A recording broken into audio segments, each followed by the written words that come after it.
안녕하세요, 농사짓는 다이버입니다. 오늘은 농사짓는 다이버의 다이빙 이야기, 다이빙 시작과 다이빙에 대한 생각, 어떻게 다이빙에 더 빠져들었는가, 어떻게 강사까지 되었는가에 대해서 한번 이야기해 볼까 합니다. 사실 어저께 화요일날 업로드를 했어야 되는데 제가 농약 치는 영상과 왜 치는지, 그리고 해충이 어떻게 있는지에 대해서 촬영을 해놨어요. 근데 편집하다가 날려버리는 바람에 굉장히 시무룩하게 있었습니다. 농약 제조하는 거랑 치는 건 다시 찍으면 되는데, 마침 그 해충이 모여있는 풀이 있어갖고 그걸 보면서 이야기를 한 부분이 있는데, 그걸 또 해충을 다시 모을 수도 없고 좀 걱정이 됩니다. 그래서 그 영상을 좀 대체하고자 지금 다이빙 이야기에 대해서 한번 이야기 해볼 건데요. 다이빙 시작 그리고 다이빙 이야기에 대해서는 한번 이야기해보고 싶은 시간을 갖고 싶었어요. 근데 마침 또 이렇게 기회가 돼서 이렇게 이야기를 해봅니다. 먼저 이제 다이빙을 시작한 계기와 시기, 여러분은 다이빙을 어떤 마음으로 시작을 하시나요? 물에 대한 궁금함? 아니면은 물고기에 대한 애정? 저는 스쿠버 다이빙을 어떻게 시작했냐 하면은, 하숙집, 그러니까 홈스테이 주인 형이 스쿠버 다이빙 강사였어요.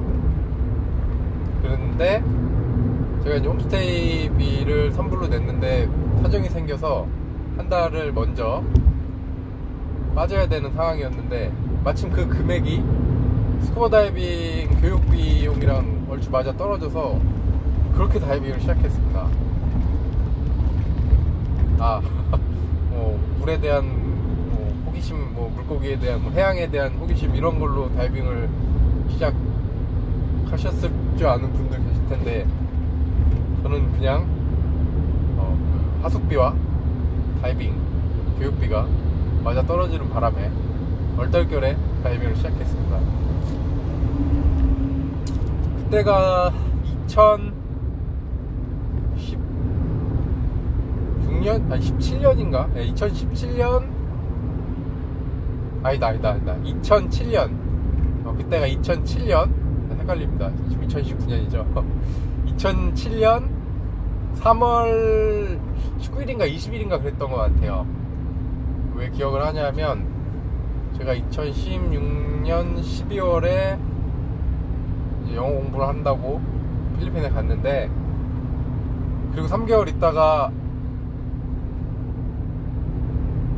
딴 나라로 이동을 했으니까 3월달이었던 것 같아요. 그리고 19일인가 20일이었던 것 같은데, 첫 로그북을 이렇게 적어놨어요.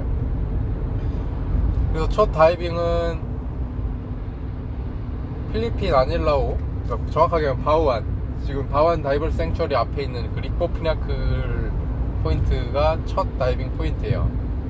로그북에 피나클이라고만 적어놔갖고 그게 릭보 피나클인지는 한참 찾아봤습니다.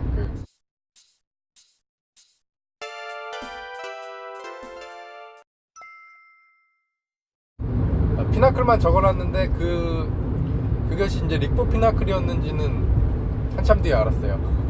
다이빙을 좀 하고 여유가 생겼을 때. 다이빙을 하기 전에도 수영하고 이런 건 좋아했어요. 근데 이제 스쿠버 다이빙이란 거는 그때 처음 접해서 다이빙을 꾸준히 할지도 몰랐고, 다이빙 강사가 될 줄은 더더욱 몰랐죠. 이제 필리핀을 계기로 여행을 떠났어요. 여행을 떠났는데, 그때가 마침 동남아 배낭여행을 떠났습니다. 배낭여행을 떠났는데, 그때 또 여행을 한 몇 개월 돌아다녔던 것 같아요. 한 3, 4개월 돌아다녔나.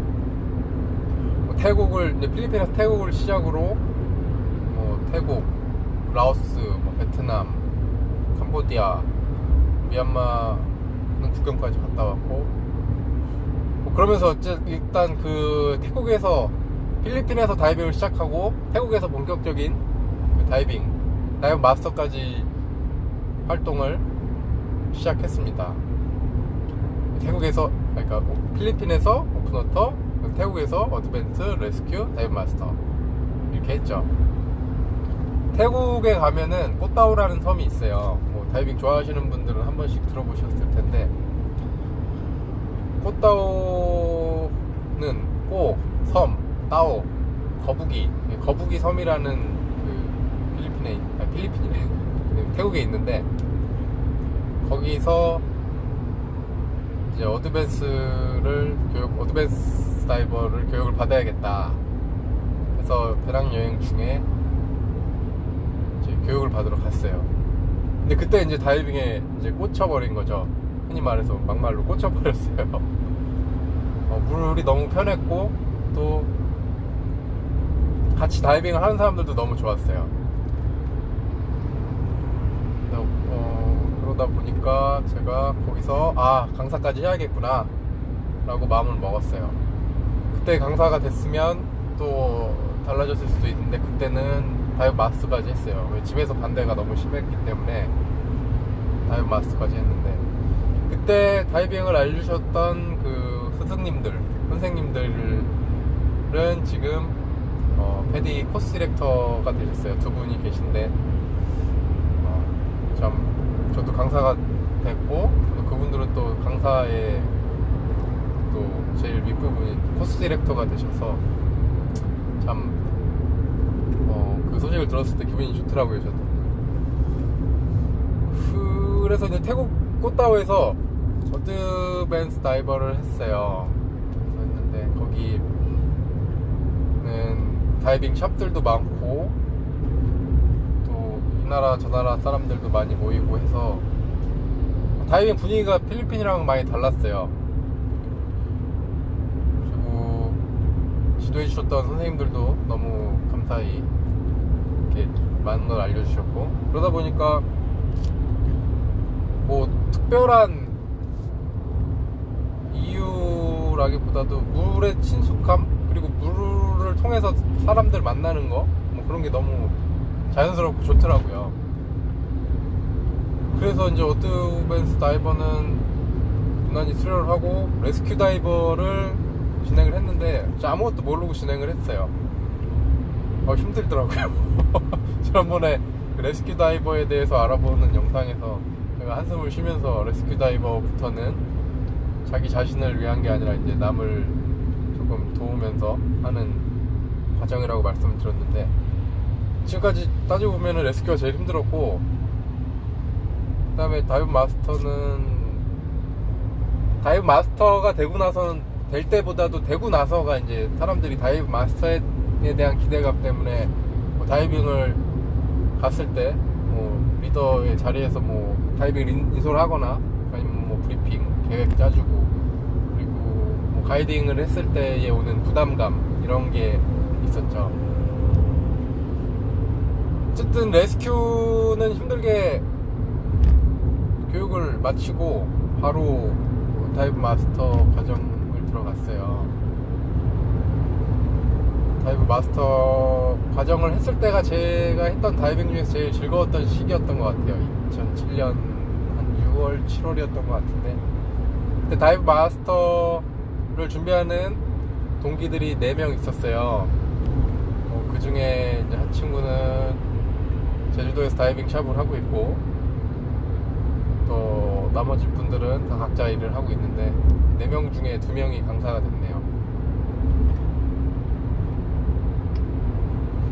그렇게 다이빙을 확장 하다가 한국에 들어와서 이제 제가 대학 졸업을 한 학기를 남은 상태여서 이제 학교 졸업을 하고 회사를 다니다가 그만뒀죠. 그리고 필리핀에서 생활을 좀 오래 했어요. 그러면서 이제 로그수가 쭉쭉 올라갑니다. 제가 지금 로그북을 적는 습관을 갖자고 해서 많이 적긴 했었는데, 또 로그북이 한 10권 넘게 적었는데 몇 권을 잊어버렸어요. 그래서 지금 남은 게 한 6권인가 있는데, 지금 로그 수로 따지면은 한 1000 몇 회 될 거예요. 1100 몇 회 되나? 이게 지금 예전부터 차던 컴퓨터가 이제 나와 있는데, 한 바퀴 돌았으니까 일단 1000번 넘어갔고, 아무튼 1000 몇 회 됩니다. 근데 진짜 필리핀에 있을 때는 다이빙을 정말 많이 했어요. 다이빙 마스터의 위치에서 주말에 거의 다이빙을 하러 다녔다고 보면 돼요. 그러니까 제가 다이빙이 거의 한 10년 차, 11년 차 정도 되니까 1년에 100회씩 하면은 1000회 정도 되죠. 100회씩 했다고 보시면 돼요. 100회를 더 했죠. 안 왔던 연도도 있으니까. 근데 1년에 100회를 하려면 주말에 다이빙을 4번 한다고 가정을 하면 4주가 있으니까 16번이잖아요. 16번씩 한 달에 16번을 다이빙을 한다고 치면 6달 6개월을 매일 다이빙을 주말마다 4번씩 하면 66에 36 96회 정도 되네요. 근데 필리핀은 계절이 있는 게 아니니까 1년 내내 하면은 더 많은 횟수를 로그를 채울 수가 있었죠. 그래서 필리핀 아일라오는 다이빙을 시작한 곳이기도 하지만 다이빙을 참 많이 했던 곳이기도 한 것 같아요. 뭐 여튼 그 다이빙 로그수에 대해서 잠깐 얘기를 해보면 다이빙 뭐 100회, 200회, 300회, 400회 이렇게 하시는 분들 국내 기준으로 보면 되게 많이 하시는 거예요. 좀 전에도 계산해봤지만 국내는 다이빙 물론 뭐 드라이슈트를 이용해서 동계 다이빙을 하시는 분들에게는 해당되지 않는 상황일 수도 있지만 그냥 일반적으로 웨스트를 입고 다이빙하는 분들은 뭐 6개월 정도 뭐 수온이 괜찮은 5월, 4월부터 약 9월, 10월까지 한 그 정도 기간 동안 다이빙을 매주 4회씩 6개월 동안 해야 100회 정도가 나오는 거예요. 그러니까 다이빙 스쿠버 다이빙 교육을 이수하고 교육증을 따서 뭐 내가 다이빙 몇 년이야 내가 다이빙 몇 년 차가 중요한 게 아니라 다이빙 로그수가 얼마큼 되느냐가 중요한 거예요. 뭐 10년 다이빙 경력이 10년 된 오픈워터가 다이빙을 2회 한 거랑 뭐 다이빙 경력이 5년밖에 안 된 오픈워터가 다이빙을 100회 한 거랑은 정말 얘기가 달라지죠. 그래서 로그수가 더 중요하다. 그리고 로그수를 확인하기 위해서는 로그북을 적는 게 더 중요하다. 로그북은 로그수도 적혀 있지만 더 중요한 거는 제가 처음에 말씀드린 것처럼 오픈워터를 했었던 부분이 어디였었는가, 그 다이빙이 어땠었는가에 대해서는 바로 그 다이빙이 끝나고서는 적어야 돼요. 그때에 딱 그 느낌을 알 수 있지, 다이빙 로그북을 밀려서 적거나 몰아서 적게 되면 귀찮아 갖고 이제 안 하는 부분도 있고 안 적게 되는 부분도 있고, 그리고 또 그 느낌을 살릴 수가 없어요. 그래서 그때 적어야 됩니다. 저도 이제 여자분들은 이쁘게 하시는 분들은 막 스티커도 붙이고 이쁘게 막 엄청 잘 하세요. 근데 그런 게 좀 부럽더라고요. 저는 이제 그래서 이제 교육을 할 때는 항상 로그북을 중요히 하기 때문에 로그북을 쓰는데, 또 어떻게 보면 이제 지나고 보면은 이제 교육생들이랑 만나면은 로그북을 또 안 쓰시는 분들도 계세요. 그래서 로그북을 꼭 쓰십시오라고 이렇게 얘기를 하는 편입니다. 한없이 이야기를 하다 보니까 내용이 길어져서 1부, 2부로 나눠야 될 것 같아요. 벌써 10분 정도 이야기를 쉴 새 없이 했네요. 그러면은 로그북 쓰는 이야기까지 했는데요. 이제 강사가 되는 이야기를 한번 더 해보도록 하겠습니다. 그럼 여러분 다음 시간까지 안녕.